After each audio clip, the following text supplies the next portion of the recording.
Hello दोस्तों, नमस्कार। Exam page bye कंचन sir का ये यूट्यूब चैनल आपका एक बार फिर से स्वागत करता है। हिंदी के 30 बेहतरीन क्वेश्चन का ये सेट है। प्रत्येक क्वेश्चन बहुत ही इंपॉर्टेंट है। आपको सभी क्वेश्चन को ध्यानपूर्वक पढ़ना है और कमेंट बॉक्स में अपने आंसर को लिखना है। अगर वीडियो को लाइक न किया हो तो वीडियो को लाइक कर देंगे, सब्सक्राइब करेंगे और अपने दोस्तों को भी भेजेंगे। देखिए, एग्ज़ाम की दृष्टि से ये सभी क्वेश्चन बहुत ही इंपॉर्टेंट हैं। इस तरह से शुरुआत करते हैं क्वेश्चन नंबर 1 से। क्वेश्चन नंबर 1 है, रस सामग्री किस विकल्प में दी गई है। थोड़ा सा प्रश्नों का कंटेंट अलग है। ऑप्शन ए में पढ़ेंगे छंद, अलंकार, गुण, रीति। ऑप्शन बी है विभाव, अनुभाव, संचारी भाव या स्थायी भाव। ऑप्शन सी है अभिधा, लक्षणा, उत्प्रेरक या प्रतीक। ऑप्शन डी है बिंब, वृत्ति, रसाभास या काव्यदेश।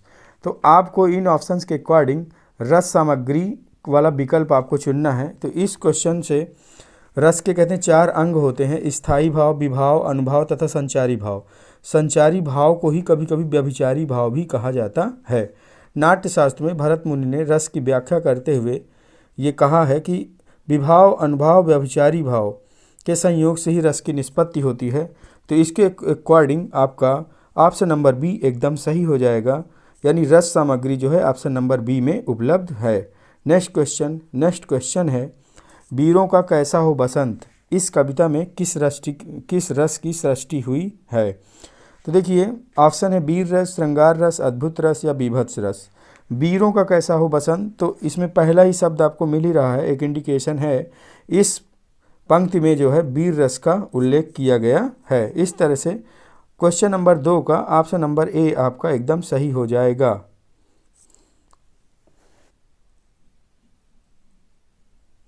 नेक्स्ट क्वेश्चन है, करें कि परिश्रम का विलोम शब्द क्या होगा।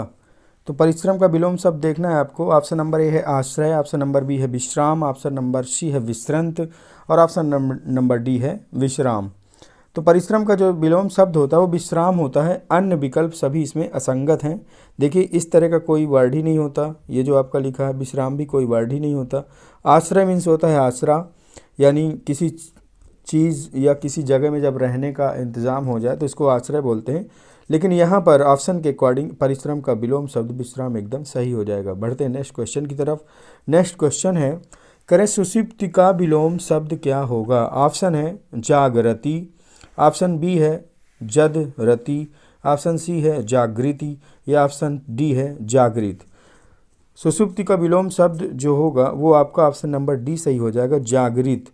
देखिए, यहाँ पे थोड़ा सा आपको कंफ्यूज हो रहा होगा, जागृति में आप लगा रहे होंगे तो वो यहाँ पे सही नहीं होगा। सुषुप्ति का जो एकदम सही विलोम शब्द होगा वो आपका सुषुप्ति मीन्स होता है जागना और जगे हुए को जागृत कहा जाता है। सोना का विलोम शब्द जागना होता है, शयन का विलोम शब्द जागरण हो जाएगा और सुषुप्ति का विलोम शब्द जागृत होता है। नेक्स्ट क्वेश्चन है, अगला क्वेश्चन है क्वेश्चन नंबर 5, निम्नलिखित में से कौन सा विपरीतार्थक युग्म सही सुमेलित है।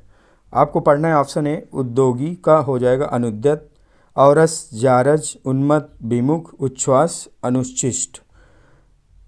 ऑप्शन को पढ़ना है। तो औरस मीन्स जारज होता है, विपरीतार्थक युग्म सही सुमेलित है। देखिए, उद्योगी का जो विपरीतार्थक शब्द हो जाएगा वो अनुद्योगी होगा, ना कि अनुद्यत। तो ये आपका गलत है। उद्योगी शब्द का विलोम होगा अनुद्योगी, जबकि अनुद्यत का उद्यत का विलोम है। अनुद्यत जो है वो उद्यत का विलोम है। तो यहाँ पर अगर उद्योगी का विलोम ढूंढना है तो अनुद्योगी हो जाएगा। तो ये आपका युग्म सही नहीं है। बी ऑप्शन है औरस का हो जाएगा जारज, ये आपका बिल्कुल सही है। उन्मत्त का देख लीजिए भाई, उन्मत्त का जो विलोम शब्द होता है वो अनुन्मत्त होता है तथा विमुख का विलोम शब्द उन्मुख होता है। ऑप्शन डी में जो उच्छ्वास है इसका विलोम हो जाएगा निश्वास और अनुच्छिष्ट का विलोम उच्छिष्ट होता है। तो यहाँ पर आपसे पूछा जा रहा है कि कौन सा युग्म सही सुमेलित है, तो ऑप्शन नंबर बी आपका सही हो जाएगा, औरस मीन्स जारज होता है। नेक्स्ट क्वेश्चन है, उपत्यका का विलोम शब्द बताइए। देखिए, उपत्यका बहुत बार कंटेंटिव क्वेश्चन है। हर एग्जाम में लगभग ये क्वेश्चन पूछा जाता है। कभी इसका अर्थ पूछ लिया जाता है, कभी वन वर्ड सब्स्टिट्यूशन के रूप में पूछ लिया जाता है। उपत्यका मीन्स होता क्या है, ये देख लीजिए। उपत्यका मीन्स होता है पर्वत के पास जो खाली ज़मीन होती है उसे उपत्यका कहा जाता है। उपत्यका का विलोम यहाँ पर अधित्यका हो जाएगा। तो इस तरह से क्वेश्चन नंबर 6 का ऑप्शन नंबर सी एकदम सही ऑप्शन हो जाएगा। बढ़ते हैं नेक्स्ट क्वेश्चन की तरफ। नेक्स्ट क्वेश्चन है आधा पात बबूल का तामे तनिक पिशान, लाला जी करने लगे छठे छमा से दान। उपयुक्त दोहे में कौन सा रस है? ऑप्शन ए है श्रृंगार रस, ऑप्शन बी है वीर रस, ऑप्शन सी है हास्य रस या ऑप्शन डी है करुण रस। देखिए इसमें जो है आपका करें आधा पात बबूल का, यानी ये थोड़ा सा मजाक जैसा आपको लग रहा होगा कि इसका स्थायी भाव जो है हास होता है। जब कहीं पर विभिन्न परिस्थितियों में के हिसाब से वर्क होता है तो वहाँ पे हास्य रस हो जाता है। जैसे इस लाइन को पढ़ने के बाद आपको लग रहा हो कि आधा पात बबूल का, यानी बबूल के पत्ते बहुत छोटे माने जाते हैं और उसमें भी आधे में थोड़ा सा आटा रखा हुआ है और कह रहे हैं लाला जी फिर उसको छठे छमा से दान भी कर देते हैं। तो इसका मतलब ये बहुत छोटी चीज़ है, बहुत मतलब हास्य उत्पन्न हो रहा है, तो यहाँ पे हास्य रस हो जाएगा। हास्य रस का स्थायी भाव क्या होता है? हास होता है। नेक्स्ट क्वेश्चन है हमेशा रहने वाला, इसके लिए एक शब्द बतलाइए। एक ही समय में जो होता है वर्तमान को उसको समसामयिक कहते हैं, तो इस तरह से ऑप्शन बी तो नहीं होगा। कह रहे हैं कि प्राण देने वाली को प्राणदा कहा जाता है और मृत शरीर को पार्थिव शरीर कहा जाता है। लेकिन यहाँ पर यह पार्थिव शरीर जिसका संबंध पृथ्वी से होता है उसको पार्थिव कहा जाता है। बट यहाँ पर पूछा जा रहा है ऑप्शन के अकॉर्डिंग करें हमेशा रहने वाले के लिए एक शब्द बताइए, तो हमेशा रहने वाले के लिए एक शब्द जो हो जाएगा वो शाश्वत हो जाएगा। नेक्स्ट क्वेश्चन है छाती के बल चलने वाला। ऑप्शन ए है भुजंग, ऑप्शन बी है तुरंग, ऑप्शन सी है कुरंग या ऑप्शन डी है उरग। छाती के बल चलने वाले के लिए एक शब्द जो हो जाएगा, देखिए भुजंग इसमें दिया है, भुजंग मीन्स तो सांप होता है, या भुजा के बल चलने वाले को भुजंग कहते हैं।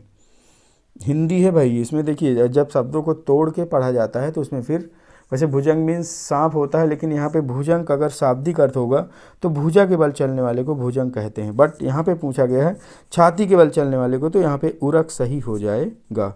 नेक्स्ट क्वेश्चन है आपका, आगे बढ़ते हैं अगले क्वेश्चन की तरफ। नेक्स्ट क्वेश्चन है निष्फल न होने वाले को क्या कहा जाता है? निष्फल न होने वाले के लिए जो एक शब्द हो जाएगा, ऑप्शन ए है निश्चित, सही, सटीक या फिर अमोघ। तो इस शब्द के लिए निष्फल न होने वाले के लिए जो एक शब्द है वो अमोघ सही हो जाएगा। अमोघ अस्त्र इस्तेमाल किया जाता था प्राचीन समय में, जब धनुर्धारी वगैरह होते थे, कहते थे अमोघ शस्त्र चला दिया, तो वो कभी निष्फल नहीं होता था। नेक्स्ट क्वेश्चन अन्यमनस्क शब्द का क्या आशय है? ऑप्शन ए है जिसका मन अपनी ओर हो, ऑप्शन बी है जिसका मन किसी दूसरी ओर हो, ऑप्शन सी जिस व्यक्ति का मन निर्मल हो, ऑप्शन डी जिसका मन केंद्रित हो।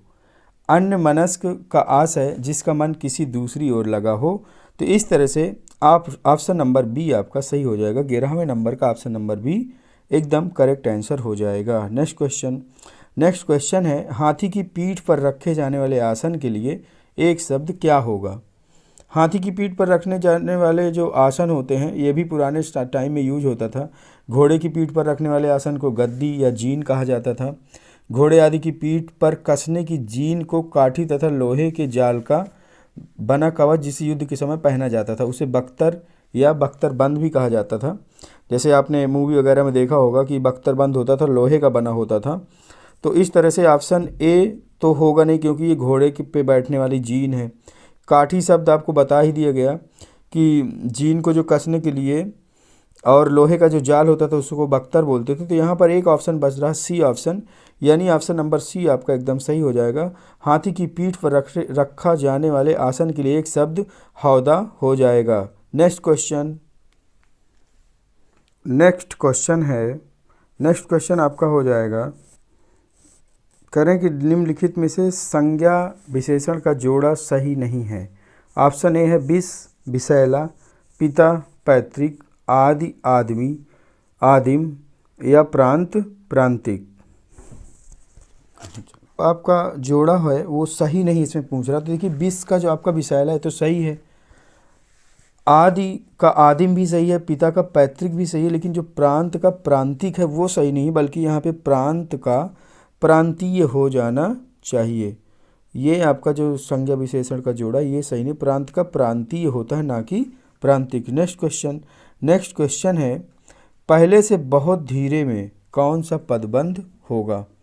बहुत इंपॉर्टेंट क्वेश्चन है, थोड़ा सा आपको क्वेश्चन अलग भी लग रहा होगा। पद एवं पदबंध में मुख्य अंतर ये होता है कि पद वाक्य के मतलब वाक्य में प्रयुक्त एक ही शब्द होता है, जबकि पदबंध कई शब्दों से बने एक वाक्यांश जैसा होता है। फिर से सुनिएगा, पद एवं पदबंध में मुख्य अंतर यह है कि पद वाक्य में प्रयुक्त एक ही शब्द होता है, जबकि पदबंध कई शब्दों से बने एक वाक्यांश जैसा होता है। इसमें कह रहा है कि पहले से बहुत धीरे में कौन सा पदबंध होगा। पहले से बहुत धीरे बोलने वाला में एक क्रिया विशेषण पदबंध है। क्रिया की विशेषता बताने वाले पद समूह क्रिया विशेषण पदबंध ही कहलाते हैं। तो इस तरह से इस क्वेश्चन का जो ऑप्शन नंबर बी है वो एकदम सही हो जाएगा। क्वेश्चन नंबर 14 का ऑप्शन नंबर बी सही हो जाएगा। नेक्स्ट क्वेश्चन है करपाल कुंज तारुण्य सुघर आई लावण्य भार थर थर। ये पंक्तियां हैं। तारुण्य सुघर में कौन सा अलंकार है। ऑप्शन नंबर ए है उत्प्रेक्षा अलंकार, ऑप्शन नंबर बी है यमक अलंकार, ऑप्शन नंबर सी है उपमा अलंकार, या ऑप्शन नंबर डी है रूपक अलंकार। ऑप्शन के अकॉर्डिंग इसमें है तारुण्य सुघर में का जो अर्थ होता है वो यौवन रूपी लता झाड़ियों से घिरा हुआ मंडप है। ये बहुत ही शानदार पंक्तियां हैं, अगर इसको आप ध्यान से पढ़ेंगे। कह रहे कुंज तारुण्य का जो अर्थ है यहाँ पर वो यौवन रूपी लता झाड़ियों से घिरा हुआ मंडप है। अतः यहाँ पर उक्त रूप में जो उक्त है वो रूपक अलंकार हो जाएगा, क्योंकि लता रूपी एक मंडप है, तो इस तरह से रूपक अलंकार सही हो जाएगा। नेक्स्ट क्वेश्चन है खूब लड़ी मर्दानी वह तो झांसी वाली रानी थी, मर्दानी का अर्थ क्या होगा। ऑप्शन है वीरांगना, ऑप्शन बी है पुरुषों जैसी, ऑप्शन सी है पुरुषत्ववान, या ऑप्शन डी है लड़ाकू।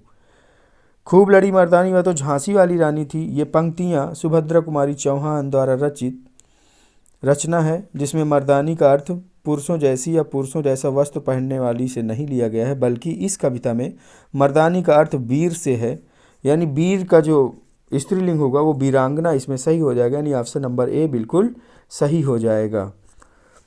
इस तरह से क्वेश्चन नंबर 16 का ऑप्शन नंबर ए बिल्कुल सही हो जाएगा। क्वेश्चन नंबर 17 किसलय का सही अर्थ क्या होगा। ऑप्शन है फल, सुमन, नवपल्लव या फिर पराग। तो किसलय मीन्स वैसे जो होता है उसको नवपल्लव ही कहा जाता है। नई कलियां जब खिलती हैं इनको कल्ला भी बोलते हैं, कोमल पत्ता भी बोलते हैं, और कुछ विशेष पेड़ों में इसका कोपल नामक शब्द से भी संबोधित किया जाता है। तो इस तरह से क्वेश्चन नंबर 17 का ऑप्शन नंबर सी सही हो जाएगा। क्वेश्चन नंबर 18 है सिर मढ़ना मुहावरे का क्या अर्थ होगा। ऑप्शन ए है जबरदस्ती आरोप लगाना, ऑप्शन बी है सिर को सजाना, ऑप्शन सी है सिर में कुछ गूंथना, या ऑप्शन डी है मुसीबत बन जाना। तो इस मुहावरे को ध्यान से पढ़ेंगे। सिर मढ़ना मुहावरे का अर्थ यहाँ पे आपसे पूछ रहा है, तो आपका सिर को सजाना और सिर को कुछ गूंथना ये तो दोनों होंगे नहीं, क्योंकि पहले ही बताया गया था कि जिन शब्दों से मुहावरे की शुरुआत होती है अधिकता ऐसे देखा गया है कि उसमें जो है उस शब्द से उसका अर्थ नहीं शुरू हो सकता है। तो सिर मढ़ना का जो मुहावरे का अर्थ है वो ज़बरदस्ती आरोप लगाना या मुसीबत बन जाना, इन दोनों में से ही एक होगा। तो आपका ज़बरदस्ती आरोप लगाना ये ऑप्शन सही हो जाएगा। इस तरह से क्वेश्चन नंबर 18 का ऑप्शन नंबर ए सही हो जाएगा। बढ़ते हैं नेक्स्ट क्वेश्चन की तरफ। नेक्स्ट क्वेश्चन है कागजी घोड़े दौड़ाना मुहावरे का सही अर्थ क्या होगा। ऑप्शन ए है नकली घोड़े दौड़ाना, ऑप्शन बी है बहुत परिश्रम करना, ऑप्शन सी है बेकार की लिखा पढ़ी करना, या ऑप्शन डी है जांच पड़ताल करना। तो अकॉर्डिंग टू योर ऑप्शन नकली घोड़े दौड़ाना, बहुत परिश्रम करना, बेकार की लिखा पढ़ी करना या जांच पड़ताल करना, कागजी घोड़े दौड़ाने का जो मुहावरे का सही अर्थ हो जाएगा वो बेकार की लिखा पढ़ी करना हो जाएगा। जांच पड़ताल करना देखिए नहीं होगा। आपको मुहावरे बहुत आसान लगते होंगे, लेकिन जब कभी एग्ज़ाम में आ जाते हैं और बहुत करीबी ऑप्शन होते तो वहाँ पर आप बहुत बार गलती करते हैं। इसलिए इन प्रैक्टिस सेट को आपको बार बार प्रैक्टिस करना है, जिससे आपका कंटेंट बिल्कुल क्लियर रहे। नेक्स्ट क्वेश्चन है खेत रहना मुहावरे का शाब्दिक अर्थ बताइए। ऑप्शन ए है संपत्ति का बचा रह जाना, ऑप्शन बी है इज्जत का बच जाना, ऑप्शन सी है वीर गति को प्राप्त हो जाना, या ऑप्शन डी है शत्रु से मुकाबला होना। खेत रहना मुहावरे का शाब्दिक अर्थ आपको बताना है। इसमें देखिए शत्रु से मुकाबला होना, वीर गति को प्राप्त हो जाना, इज्जत का बच जाना। तो आपका जो ऑप्शन नंबर सी है वीर गति को प्राप्त हो जाना, ये सही हो जाएगा। जैसे आपने पढ़ा होगा कि कर्ण ने एक वादा किया था कि मैं खेत में ही मरूंगा, मैं खेत करते करते। इस पंक्ति का जो अर्थ था वो यही था। खेत मीन्स होता है युद्ध भी होता है, यानी युद्ध में ही मरूंगा, और खेत करते करते यानी युद्ध करते करते ही मैं वीर गति को प्राप्त हो जाऊंगा, ऐसा उसके द्वारा कहा गया था। रश्मिरथी का नायक था कर्ण। तो इस तरह से option number C question number 20 का सही हो जाएगा। नेक्स्ट क्वेश्चन है अशुद्ध वर्तनी का चयन करना है। बहुत ही ध्यान से पढ़ना इस क्वेश्चन को, बहुत बार क्वेश्चन आता है, परीक्षाओं में आ भी चुका है। देखिए सन्यासी, अनुसरण, पिशाच या स्वास्थ्य। तो आपका जो अशुद्ध वर्तनी का चयन करना, तो अनुसरण आपका बिल्कुल सही लिखा है, पिशाच भी सही लिखा है, स्वास्थ्य भी सही लिखा है, लेकिन आपका जो सन्यासी शब्द है वो गलत लिखा है। तो इस तरह से इस क्वेश्चन का ऑप्शन नंबर ए आपका सही हो जाएगा। सन्यासी बिल्कुल से सही आंसर हो जाएगा। नेक्स्ट क्वेश्चन है क्वेश्चन नंबर 22 है अशुद्ध शब्द का चयन कीजिए। ऑप्शन ए है आकांक्षा, ऑप्शन बी है केंद्रीकरण, ऑप्शन सी है अभ्यस्त, ऑप्शन डी है गायिका। बहुत ही इंपॉर्टेंट क्वेश्चन है ये भी, और आप इसमें बहुत स्लिप होने वाले हैं क्योंकि आपको लगेगा कि कौन सा सही है। तो इसमें आकांक्षा शब्द बिल्कुल सही है, आपका डाउट क्लियर कर दें। आकांक्षा शब्द बिल्कुल सही है।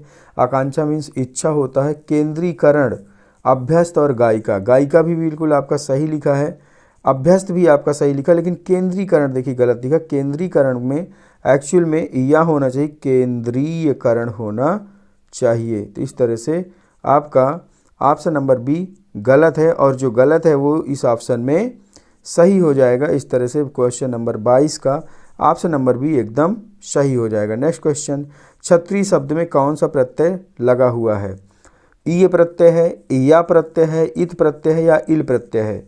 तो ऑप्शन आपको पढ़ना है और क्षत्रिय शब्द का जो प्रत्यय है उसको ढूंढ लेना है। ऑप्शन नंबर ए सही हो जाएगा। क्षत्रिय शब्द में ईय प्रत्यय लगा हुआ है। नेक्स्ट क्वेश्चन है संकटों से वीर घबराते नहीं, आपदाएं देख छुप जाते नहीं, लग गए जिस काम में पूरा किया, काम करके व्यर्थ पछताते नहीं। इन पंक्तियों के अनुसार वीरों की क्या विशेषता होनी चाहिए? ऑप्शन ए है वीर हर कार्य को असंभव समझते हैं, वीरों में स्वाभिमान की कमी होती है, वीर संकटों में वीरतापूर्वक मुकाबला करते हैं, उत्साह की अधिकता होती है। तो अकॉर्डिंग टू जो लाइंस हैं उन लाइन के हिसाब से आपको आंसर देना है। तो इसमें ये कह रहे हैं कि वीरों की क्या विशेषता होनी चाहिए। तो देखिए आपका जो पहला ऑप्शन है वो निगेटिव है, ये तो होगा नहीं। वीरों में स्वाभिमान की कमी होती, ये भी आपका निगेटिव ऑप्शन, ये भी नहीं होगा। वीर संकटों से वीरतापूर्वक मुकाबला करते हैं, यही ऑप्शन आपका सही हो जाएगा।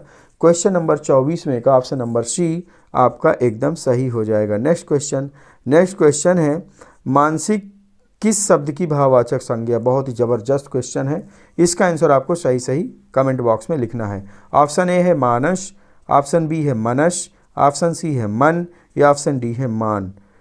आपका जो मानसिक शब्द है उसका मूल शब्द इसमें पूछा जा रहा है, तो ऑप्शन के अकॉर्डिंग आपका मन शब्द सही हो जाएगा क्योंकि यही आपका सही है। क्वेश्चन नंबर 25 का ऑप्शन सी सही हो जाएगा। नेक्स्ट क्वेश्चन है कलम का सिपाही किस प्रकार की रचना है? ऑप्शन ए है कहानी, ऑप्शन बी है जीवनी, ऑप्शन सी है संस्मरण या ऑप्शन डी है उपन्यास। कलम का सिपाही मुंशी प्रेमचंद के चरित्र के ऊपर लिखी गई एक जीवनी है। जीवनी इसका जो रचना का प्रकार है वो जीवनी हो जाएगा, और इसको बाबू अमृत राय ने लिखा था। 1963 में इसको लिखा गया था बाबू अमृत राय जी द्वारा, जो कि मुंशी प्रेमचंद के बेटे भी हुआ करते थे, और इस रचना पर उन्हें साहित्य अकादमी पुरस्कार सन 1963 में दिया गया था।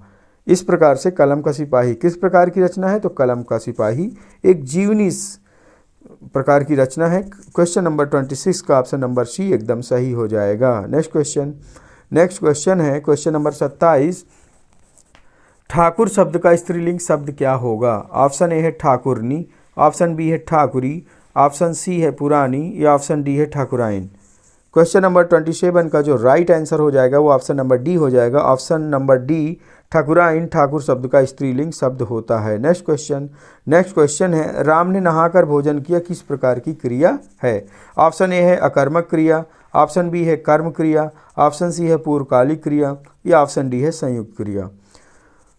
ऑप्शन ए अकर्मक क्रिया, देखिए अकर्मक तो इसलिए नहीं होगी क्योंकि राम ने नहाकर भोजन किया, तो भोजन इसका कर्म है, तो इस तरह से ऑप्शन आपका गलत हो जाएगा। ऑप्शन बी है कर्म क्रिया, इस तरह की कोई क्रिया नहीं होती, अगर इसमें सकर्मक क्रिया होती तो फिर इस ऑप्शन पे सोचा जाता। ऑप्शन सी है पूर्वकालिक क्रिया, तो यहाँ पर यही ऑप्शन सही हो जाएगा क्योंकि नहाकर भोजन किया, दो क्रियाएं हैं, भोजन किया और नहाकर, तो पूर्वकालिक क्रिया इसका सही हो जाएगा। क्वेश्चन नंबर 28 का ऑप्शन नंबर सी एकदम सही आंसर हो जाएगा। नेक्स्ट क्वेश्चन है शब्द किस प्रकार का अव्यय है, यानी और शब्द किस प्रकार का अव्यय है। ऑप्शन ए है क्रिया विशेषण अव्यय, ऑप्शन बी है संबंध बोधक अव्यय, ऑप्शन सी है विस्मय आदि बोधक सब अव्यय, या ऑप्शन डी है समुच्चय बोधक अव्यय। तो अकॉर्डिंग टू योर ऑप्शन और शब्द जो है संबंध बोधक अव्यय हो जाएगा। देखिए ये क्वेश्चन, इसमें दोनों तरह के क्वेश्चन हैं, कुछ आपको क्वेश्चन सरल लग रहे होंगे, कुछ कठिन लग रहे होंगे। अगर आपका स्कोर इन 30 क्वेश्चन की श्रृंखला में अगर आपका स्कोर 24 प्लस होता है तो आपकी तैयारी बढ़िया चल रही, बस इसको कंटिन्यू रखिएगा। आप देखिएगा किसी भी एग्ज़ाम को बड़े आराम से क्रैक कर पाएंगे।